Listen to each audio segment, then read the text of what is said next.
The airlock exploded inward, and Commander Jake Holland hit the deck as shrapnel tore through the cargo bay. 3 seconds ago, he'd been running diagnostics on salvaged alien tech. Now he was choking on vacuum as emergency seals hissed into place 2 sections away. Too far. Way too far. His suit screamed warnings. 14 seconds of air in his helmet reserve. The main tank had caught a fragment and was venting into space through a hole the size of his fist. Jake scrambled toward the sealed door, boots magnetized to the floor, but his vision already flickered at the edges. 10 seconds. His fingers found the manual override, but the panel was dead. Freed circuits sparked uselessly under the cover. 6 seconds. He slammed his fist against the metal and his lungs burned. This was it. Dying alone on a wreck in the Kether Expanse because some idiot had booby-trapped pre-war cargo containers. 4 seconds. The door shrieked open. A figure in black armor lunged through the gap and slapped something against Jake's chest. His suit auto-connected to an emergency reservoir, and oxygen flooded his helmet. He gasped and dropped to his knees. The door sealed behind his rescuer. Jake's vision cleared slowly. The armor in front of him wasn't human. Too tall? Too sleek? Segmented plates that seemed to shift like liquid metal. But the helmet was shattered on the left side, exposing pale blue skin and one enormous golden eye that stared at him with startling intensity. "You live," the alien said. Her voice carried a musical quality even through the translator. "Acceptable." Jake coughed and staggered upright. "Who the hell are you?" "I am Queen Lyria Kesses Vaughn of the 7th Fleet." She tilted her head, and the broken helmet caught the emergency lighting. "You are the human salvager who activated the defense grid." "I didn't know it was armed," Jake managed. His heart hammered against his ribs. "A Kesvon queen here. They ruled 3 star systems, and their military-made human fleets look like children with firecrackers." Irrelevant. She touched the shattered portion of her helmet, and fluid leaked between her fingers. "Blue blood. I require assistance. My ship was destroyed in the ambush that created this debris field. This helmet maintains my neural interface and life support. It is failing." Jake stared at the cracks spreading across the alien metal. "I'm a salvage tech, not a royal mechanic. Then I will die in 40 minutes when the seals collapse." Her golden eye fixed on him. "You will prevent this." It wasn't a question. Jake looked at the broken helmet, at the crystalline circuits visible through the damage, at the quantum-locked components that held together with technology humanity barely understood. "Yeah," he said, pulling his repair kit from his belt. "Yeah, I can try." Her eye brightened with something that might have been approval. Jake's hands moved fast.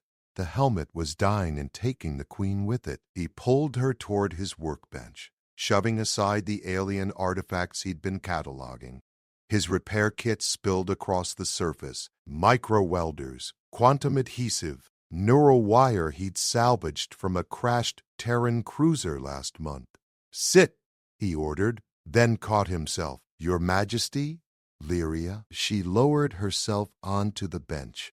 "Formality wastes time I do not have." Jake positioned the work light and examined the damage up close. The helmet's left side had been sheared clean through by what looked like plasma fire. Exposed beneath the armor were hair-thin crystalline threads that pulsed with faint light. Her neural interface. One wrong move, and he'd sever her connection to her own brain. "No pressure. This is going to hurt," Jake said. "I have endured worse." But her voice carried an edge now. Pain or fear? He couldn't tell. He started with the outer shell, using the micro-welder to fuse the fractured plates. The alien metal responded differently than human alloys. It wanted to seal itself, but lacked the energy. Jake fed it power from his kit's cell and watched the material flow like mercury, seeking its original form. "How did you find me?" he asked, keeping his hands steady. "I tracked the defense grid activation. I assumed scavengers had triggered it." Her golden eye watched his every movement. "I did not expect a human to survive the decompression. I'm stubborn." Jake switched to the neural threads. These were the nightmare. Each one carried a specific function, and they had to reconnect in exact sequence. His fingers felt too large, too clumsy for work this delicate. 20 minutes gone. Sweat ran down his spine. One thread reconnected, then another. The crystalline fibers were thinner than human hair, and they vibrated at frequencies he could barely perceive. His salvage scanner helped identify the matching pairs, but the final connections required pure intuition. "You have steady hands for a scavenger," Lyria said. "I prefer salvage specialist." Another thread locked into place. "Sounds more professional." "You are alone on this wreck?" "Yeah. Solo operation." "Better profit margins." Jake's vision blurred from concentration. He blinked hard and kept working. "Your turn. How does a queen end up with a broken helmet in a debris field?" "Treachery." The word came out cold. "My own war council sold our position to the Krithik swarm. They wanted a new ruler. One more willing to surrender our outer colonies." Jake paused. The Krithik swarm had been tearing through the expanse for 2 years. Humanity had lost 4 colonies to them already. "They're still out there?" "Yes. Hunting me. When this helmet fails, my fleet's command codes die with me. 47 warships become scrap metal without their queen's interface." She touched his wrist gently. "You understand what you preserve." He understood. 47 warships were the only thing holding the Krithik back from 6 human settlements in this sector. 10 minutes left. Jake's hands flew. The main power conduit was severed, and he had nothing that could replace it. Nothing except the experimental energy cell he pulled from the same cargo container that nearly killed him. Alien tech. Unstable. Possibly explosive. He grabbed it anyway. "This might not work," Jake said. "It must." He spliced the cell into the helmet's power system, and the whole thing hummed. The crystalline threads blazed with light. Lyria gasped, and her back arched. Jake thought he'd killed her until her eye focused on him again. "Functional," she breathed. "How did you—" "Don't ask questions I can't answer." Jake sealed the last exterior plate. The helmet looked ugly, covered in weld scars and mismatched patches, but the readings on his scanner showed green across the board. Lyria stood. She touched the repaired section and then looked at Jake with an expression he couldn't read. "You have saved my life and my fleet," she said slowly. "By the laws of my people, this creates a debt that cannot be dismissed. No debt necessary. Just doing what's right." "You misunderstand." She stepped closer. "You have proven yourself worthy, skilled, brave, honorable." Her hand settled on his shoulder. "I name you Groom candidate to the 7th Fleet's throne." Jake stared at her. "You what?" "It is decided." Lyria turned toward the cargo bay door. "Come, my remaining ships await, and you must be presented to the fleet as my chosen mate." "Wait! Hold on!" But alarms shrieked through the wreck. Jake's scanner showed 3 Krithik hunter ships dropping out of faster-than-light travel 2,000 kilometers away. They'd found her. The Krithik ships closed fast. Jake's scanner painted them blood red on his display. Each one bristled with weapons that could vaporize his salvage wreck in seconds. "Your ship," Lyria said sharply. "Where?" "Docking tube 3. But she's a salvage runner, not a warship." Jake was already moving, grabbing his emergency pack. "We'll be dead before we clear the debris field." Unacceptable. Lyria's voice carried absolute authority. Her repaired helmet glowed as she accessed systems Jake couldn't see. "I have signaled my fleet. They will micro-jump to our position." "How long?" 4 minutes. The wreck shuddered. Plasma fire raked across the outer hull.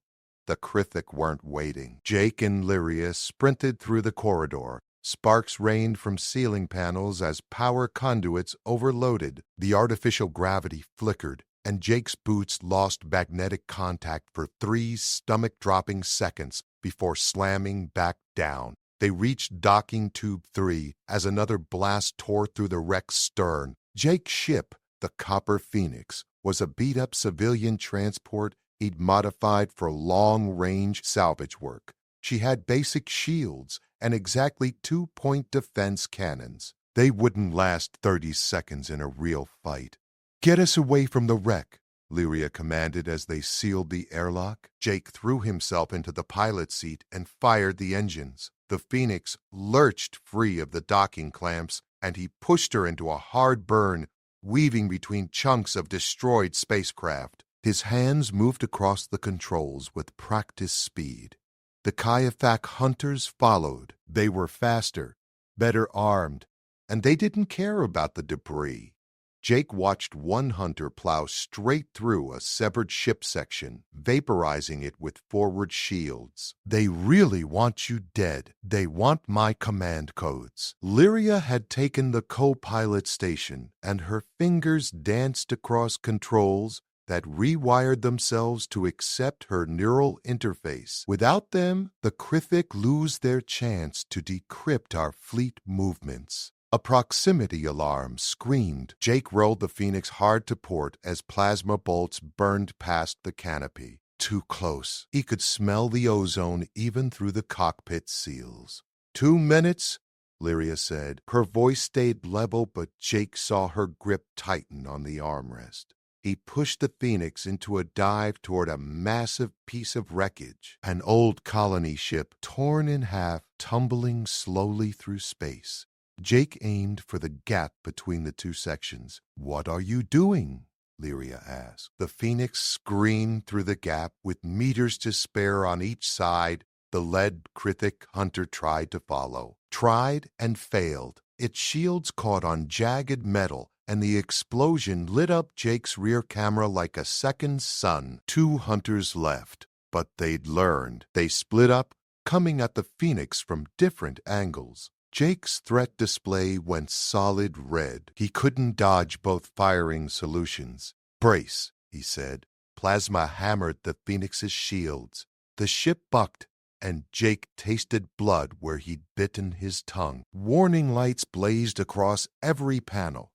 Shields at 40%. 30, 20, 1 minute, Lyria said quietly. The hunters closed in for the kill. Jake had nowhere left to run. The debris field ended 1,000 kilometers ahead, and open space meant open target. Then Lyria's hand shot out and gripped his. "Trust me." Her helmet flared with light. Jake's controls went dead as she took complete command of the Phoenix through her neural interface. The ship responded like it was alive, like it could think. They dropped into a spiral that should have torn the Phoenix apart. Inertial dampeners screamed but held. Lyria threaded them through a maze of wreckage at speeds that made Jake's vision gray at the edges. The hunters followed, but they were bulkier, slower. One caught a spinning hull plate and careened into a dead warship. The explosion added more debris to the field. Final hunter, right on their tail, weapons charged. "Now," Lyria whispered. Space tore open. 7 Kesavan warships materialized in a perfect attack formation. They were beautiful and terrifying. Sleek hulls that curved like predator fish, covered in weapons humanity had never successfully copied. Each one was 3 times the size of any human destroyer. The remaining Krithik hunter tried to run. It didn't make it 50 kilometers. The lead warship's main cannon spoke once. A lance of blue-white energy crossed the distance in a heartbeat. and the hunters ceased to exist. Not destroyed, simply gone, atomized down to constituent atoms. Jake let out a breath he didn't know he'd been holding. "Bring us to the flagship," Lyria said. She released the controls back to Jake. "The fleet must meet their queen's chosen groom." "About that," Jake started. "I never actually agreed to. You saved my life. You protected me in battle. You earned this honor whether you sought it or not." Her golden eye fixed on him. "Do you find the role so terrible?" Jake looked at her, at the queen who'd shared his cramped cockpit, who trusted him with her life, who commanded warships with a thought but had gripped his hand when death came close. "I'm a salvage tech from Earth," he said. "I don't know anything about being royal. You know courage, honor, skill under pressure." Lyria's voice softened. "These matter more than bloodlines." The flagship loomed ahead, a massive vessel that made the Phoenix look like a child's toy. Docking bay doors opened like a mouth ready to swallow them whole. Jake guided the Phoenix inside and realized his life had just changed forever. The flagship's docking bay could have held 50 ships the size of the Phoenix. Jake set her down on a landing platform that adjusted itself automatically, flowing like liquid to cradle his ship's landing struts. The moment the airlock cycled open, armed guards surrounded them. A dozen Kesbon warriors in full combat armor, weapons trained, not on threats but standing at ceremonial attention. Their helmets bore markings Jake didn't recognize, but their discipline was absolute. "Queen Lyria," the lead guard said, dropping to one knee. "We feared the worst. Your fear was premature, Commander Vex." Lyria descended the ramp with Jake beside her. "I present Jake Holland, human salvager, and my chosen groom." Every helmet turned toward Jake. He felt their stares like physical weight. Commander Vex rose slowly. He stood nearly 7 feet tall, and his armor made him look even larger. "A human, my queen, this is unprecedented. So was my war council's betrayal." Lyria's voice went cold. "Which of them survived the ambush?" Admiral Krath and General Vess reached their command ships before the Krithik struck. They claim ignorance of the attack. Vex's tone suggested he didn't believe them. "They demand an audience. They will have one." Lyria started walking, and Jake hurried to keep pace. The guards fell in around them. "Summon all senior officers to the command nexus immediately." They moved through corridors that seemed grown rather than built.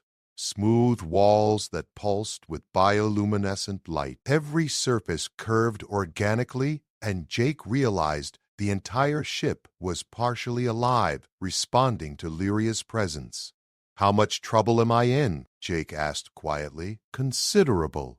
Lyria didn't break stride. "My people respect strength and competence.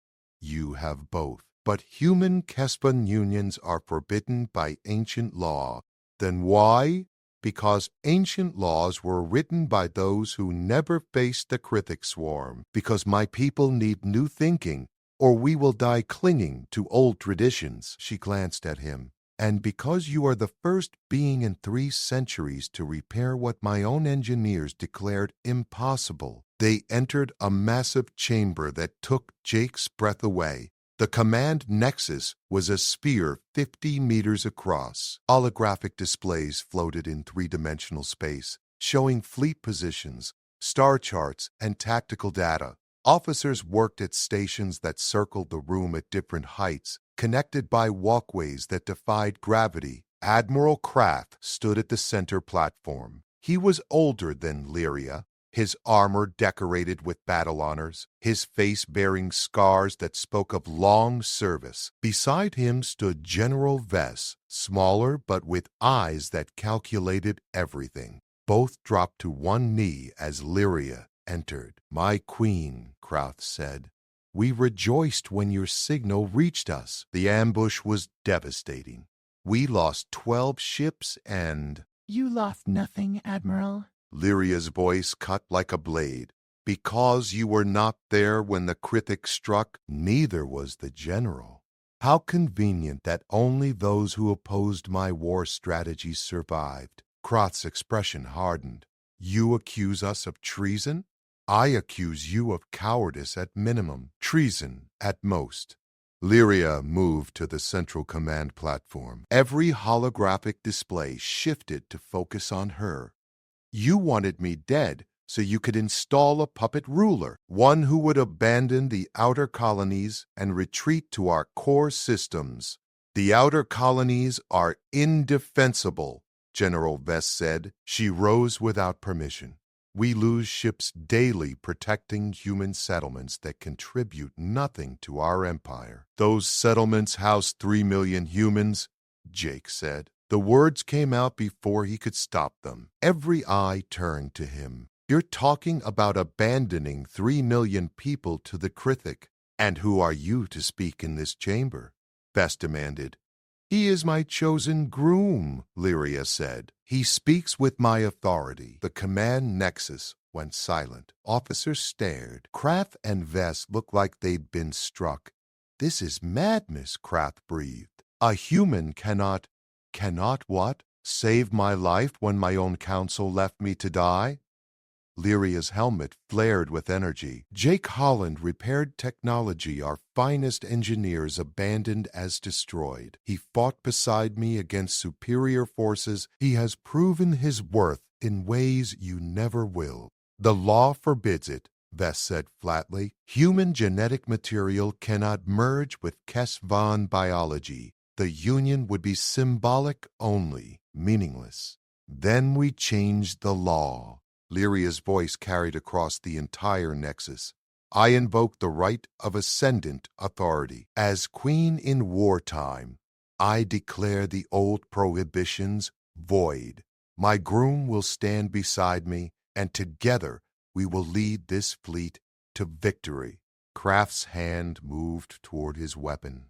Jake saw it happen in slow motion, the Admiral's fingers brushing the plasma pistol at his hip, the calculation in his eyes. Kill the queen now. Claim the Krithik got her. Install Vess as regent. Jake moved faster. He'd spent 5 years in salvage work, 5 years in zero gravity, moving through unstable wreckage, reacting to sudden decompression and equipment failures. His body knew how to respond before his brain finished thinking. Jake grabbed a tool from his belt, a magnetic grapple meant for retrieving floating debris, and fired. The line crossed 15 meters in a heartbeat and wrapped around Kraft's wrist. Jake pulled hard, and the Admiral stumbled forward, off balance. Guards raised weapons, but Lyria's command froze them. Stand down, she ordered. Kraft recovered his balance, and his hand was nowhere near his weapon now. But his eyes promised murder. You dare assault a flag officer? He snarled at Jake. I prevented you from making a fatal mistake, Jake said. His heart hammered, but he kept his voice steady. You were reaching for your weapon in the presence of your queen. That's treason where I come from. The human lies. The human sees clearly. Lyria stepped between them. You are relieved of command, Admiral Crafe. Confined to quarters pending investigation. General Vess, the same applies to you. The fleet will not accept this, Vess said. Then they can challenge me according to ancient law. Lyria's voice went soft and dangerous. Single combat. To the death. Are you volunteering, General? Vess said nothing. Guards escorted both officers from the command nexus. Jake watched them go and knew he just made powerful enemies. That went well, he muttered. Lyria turned to him, and something that might have been amusement flickered in her golden eye. You continue to surprise me, Jake Holland. Yeah, well. Jake looked at the assembled officers still watching them. What happens now? Now we prepare for war. Lyria activated a holographic star chart. Red markers showed Krithik positions advancing deeper into the expanse. They know I survived. They will come with everything they have to finish what the traitors started. Jake studied the display. 30 Krithak warships converging on their position. Against Lyria's 47 ships, it should be manageable. But the markers showed something else, something worse. That's a screening force. Lyria looked at him sharply. Explain. I've seen this pattern before. Pirates use it when they want to draw out defenders. Jake pointed to the Krithak formation. Their bait, the real attack, comes from somewhere else. Lyria expanded the chart, and her expression went cold. Behind the human colonies, cutting off any retreat, 150 Krithak warships dropped out of faster-than-light travel. It was a trap, and they were already caught. The command nexus erupted in controlled chaos. Officers shouted tactical assessments. Holographic displays blazed with threat markers. 150 Krithak warships against 47 defenders. The math was simple and brutal. All ships to battle stations, Lyria commanded. Her voice cut through the noise like a blade. Activate Warmind Protocol. Redirect all power to weapons and shields. Jake watched the fleet respond. The Kesvan warships moved with perfect coordination, forming defensive patterns around the human colonies. But even he could see it wouldn't be enough. We need to evacuate the colonies, Jake said. 3 million humans across 6 settlements? Commander Vex shook his head. We lack sufficient transport capacity. Even if we stripped our warships to skeleton crews, we could save perhaps 1 million before the Krithak arrive. Then we save 1 million. Jake looked at Lyria. It's better than losing everyone. No. Lyria's golden eye fixed on the tactical display. We fight. If we run, the Krithak take the colonies anyway and gain strategic positions throughout the expanse. Every human settlement becomes a forward base for their expansion. If we fight, we die, an officer said bluntly. The numbers are impossible. Jake studied the holographic display, his salvager's mind working through the problem. He'd spent years analyzing wreckage, understanding how ships broke apart, where their weak points were. The Krithak formation was textbook perfect. Overlapping fields of fire, redundant command structure, no obvious vulnerabilities.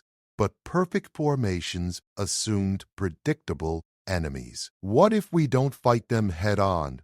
Jake asked. Every officer turned to stare at him. The human speaks out of turn, someone muttered. The human is my groom, and his words carry my authority. Lyria gestured for Jake to continue. Explain your thinking. Jake pointed to the debris field where they'd escaped the hunters. The Krithak are aggressive. They push forward, overwhelmed with superior numbers, but they're not creative.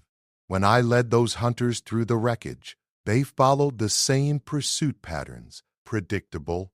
You propose we hide in debris? Vex sounded skeptical. They will simply burn through it with their main weapons.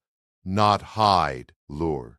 Jake's hands moved across the holographic controls, manipulating the display. The old war wrecks in this sector are full of unstable power cores. I've been salvaging them for 3 years. Some of those cores are still critical. They just need the right trigger. Understanding dawned in Lyria's eye. You want to turn the debris fields into weapons, into mines, into traps. Jake highlighted 3 major wreck sites between the fleet and the approaching Krithak force. We position ships here, here, and here. Make it look like we're forming a desperate last stand. When the Krithak push through to finish us, we detonate every unstable core simultaneously. The explosions would be catastrophic, an engineer said. The chain reactions could destroy anything within 1,000 kilometers, including our own ships, Vex added. Not if we're not there when it happens. Jake pulled up specifications for Kesvan faster-than-light drives. Your ships can micro-jump with pinpoint accuracy. Mine can't, but yours can. You position at the debris fields. Let the Krithik commit to the attack, then jump out at the last second. They won't have time to retreat. The command nexus went quiet. Officers exchanged glances. It's a gamble, Lyria said slowly. If the timing fails, we lose ships to our own trap. If we don't try, we lose everything anyway. Jake met her gaze. I can identify which cores are unstable enough to use. I can calculate the blast radii, but I need access to the debris fields, and I need it fast. Lyria studied him for a long moment. Then she turned to her officers. Commander Vex, assign the Human 10 survey teams, full sensor equipment and fast ships. Map every debris field between here and the Krithak Advance.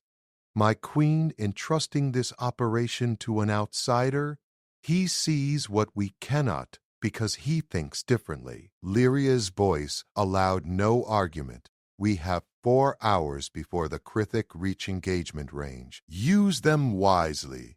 The officers scattered to their tasks. Jake found himself surrounded by Kesesban engineers and tactical specialists, all looking at him with mixture of doubt and desperate hope.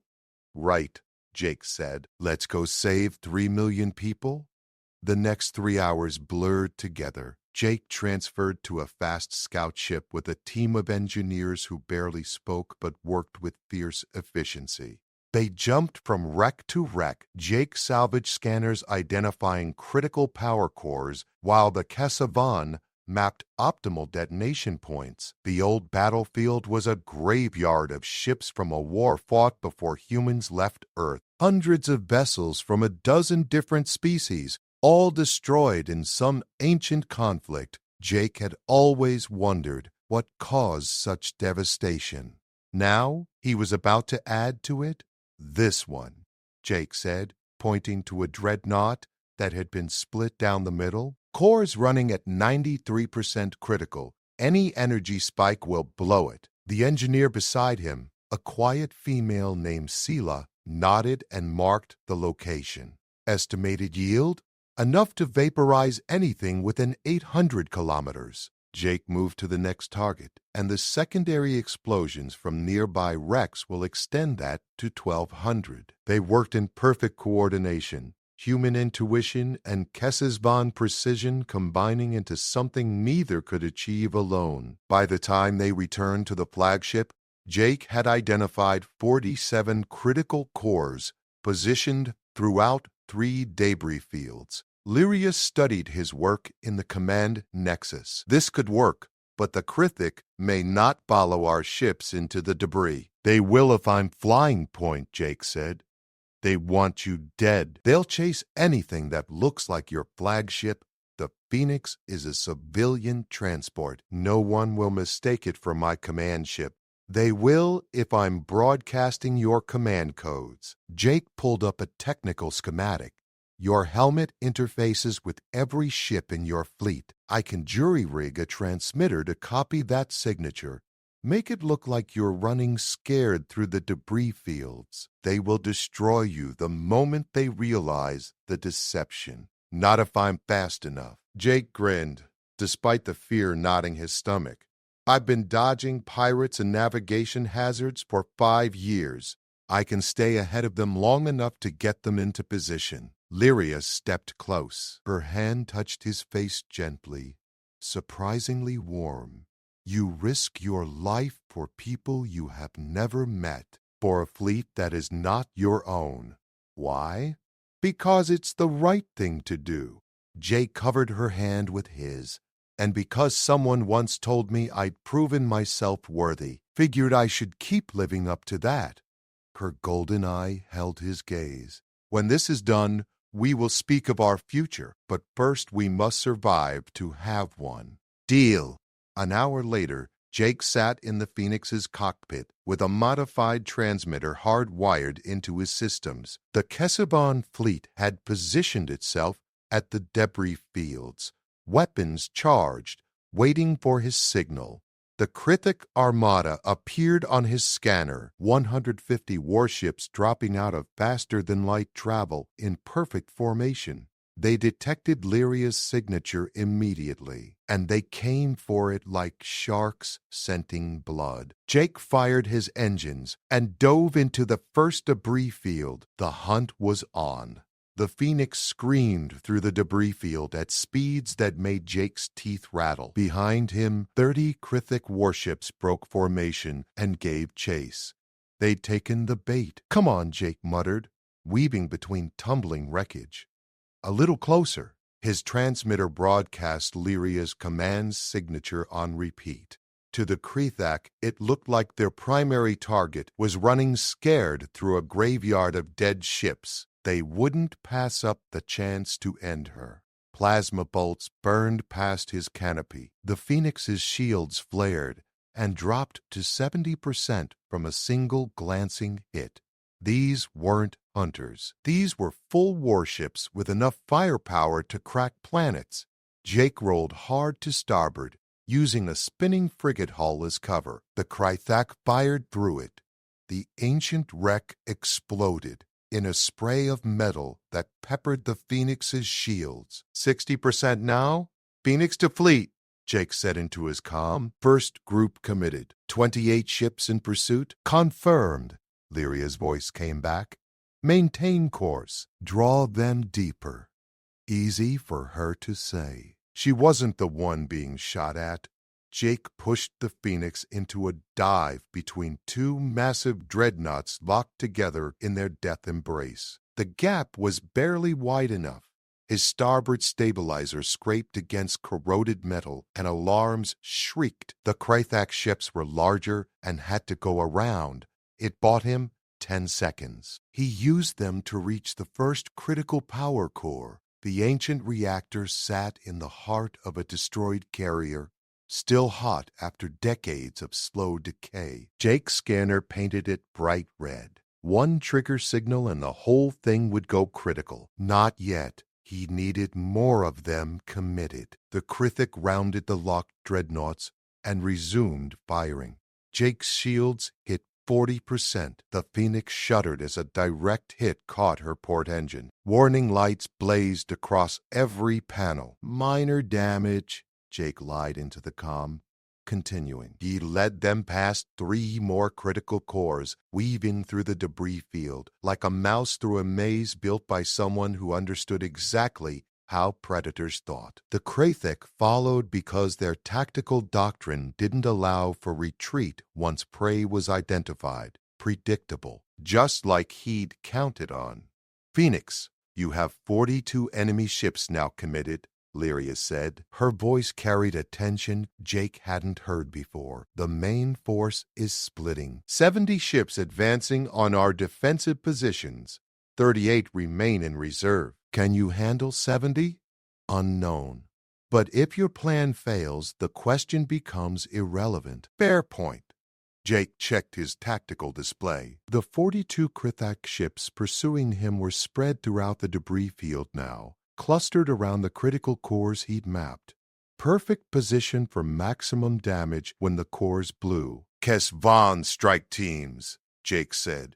Execute on my mark. Hidden throughout the debris field, 10 small HFY ships broke stealth. Each one carried engineers with remote detonators linked to the unstable cores. They'd been waiting in silence, powered down to minimal signatures. The Krithik detected them immediately and started to redirect fire. Now, Jake shouted. The engineers triggered every critical core simultaneously. The debris field transformed into hell.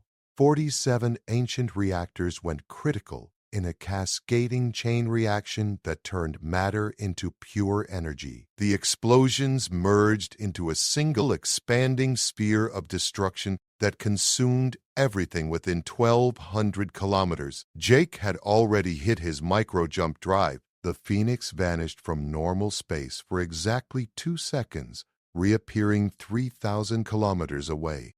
His screens went white from the blast radiation, even at that distance. When his vision cleared, The debris field was gone. Not scattered, gone, vaporized down to atoms, and with it 39 Krithak warships. The 3 that survived were crippled, tumbling through space with their shields collapsed and hulls breached. First wave neutralized, Jake reported. His hands shook on the controls. He'd just killed thousands of enemies with a salvager's trick and ancient wreckage. Phoenix, return to fleet position, Lyria ordered. The main force is engaging. Jake brought the Phoenix around, and his scanner showed the tactical situation developing. 70 Krithak ships were hammering the Kessesban defensive line. Lyria's 47 warships fought back with everything they had, but the numbers were grinding them down. 3 Kessesban ships were already destroyed. 2 more showed critical damage. We need another miracle. Commander Vex's voice cut across the tactical channel. They're breaking through our left flank. Jake studied the battle display. The Krithak were winning through pure, overwhelming force, but they'd bunched up their formation to maximize firepower concentration. Effective tactics, also predictable. Lyria, Jake said, the second debris field. Can your ships lead them into it the same way I did with the first group? They will recognize the tactic now. They won't follow. They will if they think they're winning. Jake pulled up the tactical map. Fake a retreat. Make it look like your line is collapsing. Pull them into the debris field while they're chasing what they think is a rout. That leaves the colonies undefended. If the Krithak don't follow, they will simply destroy the settlements. Then we make sure they follow. Jake checked his transmitter. Still broadcasting Lyria's signature. I'll take the Phoenix straight at their command ship. Every instinct they have will tell them to pursue. Your fleet can collapse around them once they commit. You will not survive a direct approach to their flagship. Probably not, but I'll get their attention. Jake aimed the Phoenix toward the largest Krithak vessel, a massive battleship that coordinated the enemy fleet. Sometimes you have to bet everything on one hand. Silence on the comm. Then Lyria's voice, quiet and strained. Jake Holland, I forbid this. You are my chosen groom. I will not lose you to a suicide run. Not planning to die today, Jake engaged his engines. Trust me, I've got one more trick. He didn't wait for permission. The Phoenix accelerated toward the Krithak flagship at full burn. Every enemy ship detected his approach and the command signature he broadcast.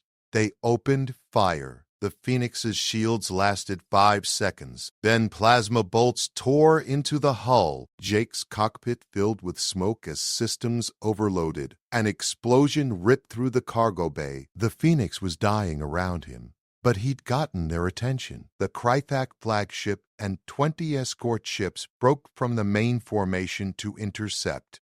They wanted Lyria's command codes badly enough to chase what looked like a crippled prize. Fleet execute retreat pattern Delta, Lyria's voice commanded. All ships fall back to debris field 2. The Kessesban warships turned and ran. The Krithak, smelling victory, pursued. 70 ships chasing 44 through a graveyard of ancient wrecks. Jake fought to keep the Phoenix flying. His port engine was dead, starboard running at 30%, life support failing. He could see space through a hole in the hull the size of his fist. The Krithak flagship closed to weapons range, its main cannon charged. That weapon could split moons. Jake triggered his final micro jump. The Phoenix vanished just as the cannon fired. He reappeared inside the debris field, bleeding atmosphere and tumbling out of control. Detonators ready, Commander Vex reported. All enemy ships committed to debris field 2. Execute, Lyria said. The second chain reaction made the first look small. The Krithak had brought their entire main force into the trap. When the cores detonated, 68 warships were caught in overlapping blast zones. None survived. Jake's dying ship spun through the edge of the explosion. The blast wave caught him, and the Phoenix came apart. He felt the artificial gravity fail, felt himself tumbling through space in his emergency suit as his ship disintegrated around him. His last thought before everything went dark was that at least he'd kept his promise. 3 million people would live to see tomorrow. Even if he wouldn't, Jake woke to golden light and the smell of something organic he couldn't identify. His body ached in ways he'd never experienced, and his head felt like it had been used as a hammer. He was alive. That seemed unlikely. You should not have survived. Lyria's voice came from somewhere to his left. The Phoenix was destroyed. You were exposed to vacuum for 43 seconds before my recovery team reached you. Jake turned his head slowly. He was in a medical bay, surrounded by equipment that pulsed with bioluminescent light. Lyria sat beside his bed, her repaired helmet reflecting the soft glow. She'd removed one gauntlet, and her hand rested near his. 43 seconds isn't that long, Jake said. His voice came out rough. For a human, it is fatal. Lyria's hand moved to cover his. Our medical technology saved you. Nanite infusion to repair cellular damage. Neural stabilization to prevent brain death. You have been unconscious for 2 days. Did we win? Total Krithik casualties number 134 warships destroyed. 16 retreated to their core territories. The human colonies are safe.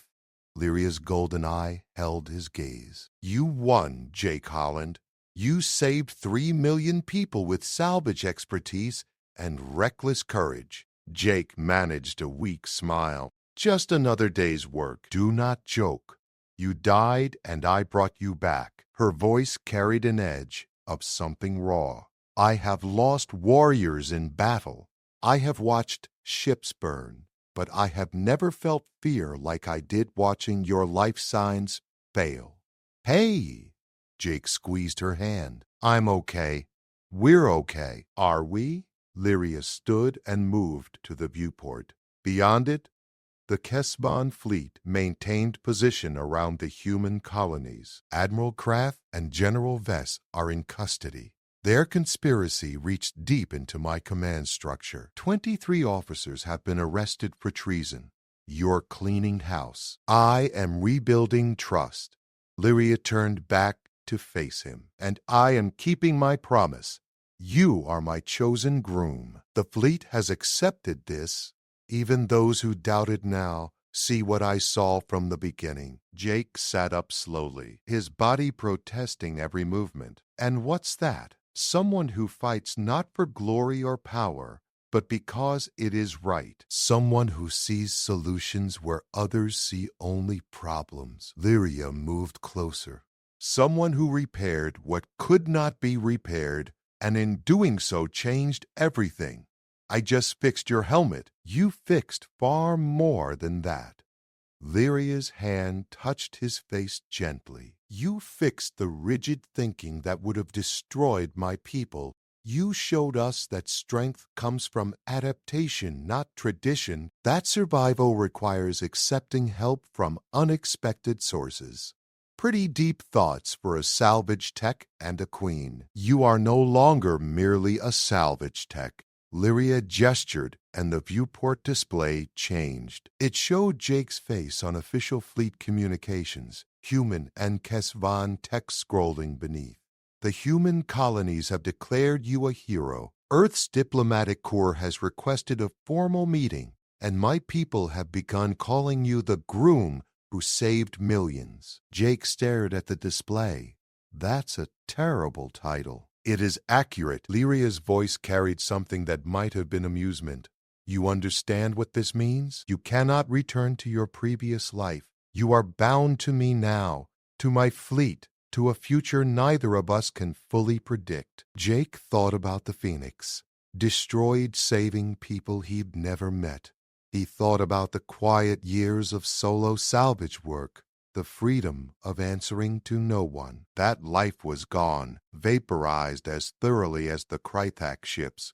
But he also thought about Lyria trusting him with her life, about working alongside Kesisban engineers who'd learned to value his different perspective, about 3 million people going about their lives because he'd turned wreckage into weapons. "I can live with that," Jake said. Lyria moved closer, her armor plates shifting with liquid grace. "There will be challenges, political resistance, cultural friction, enemies who see our union as weakness to exploit." "Sounds exciting. You face this with humor?"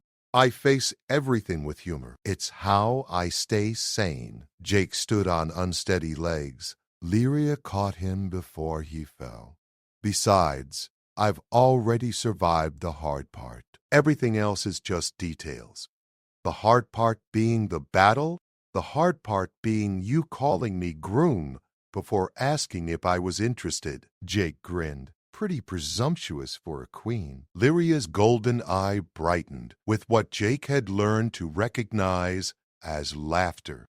"You are correct. I should have asked properly." She stepped back, and her armor shifted, panels retracting to reveal the blue skin beneath. She lowered herself to one knee with perfect grace.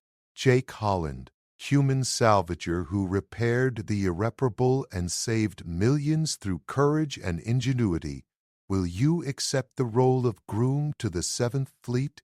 Will you stand beside me as we rebuild what was broken and forge something new?"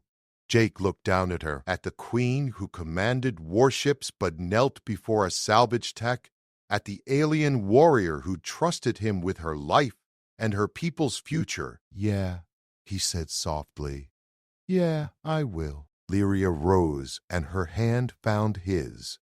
"Then we begin tomorrow. There is much to do, treaties to negotiate, fleets to rebuild, a war to finish." "Tomorrow," Jake agreed. "But right now, I need to eat something. Your nanites fixed my cells, but my stomach thinks I haven't eaten in 2 days because you have not."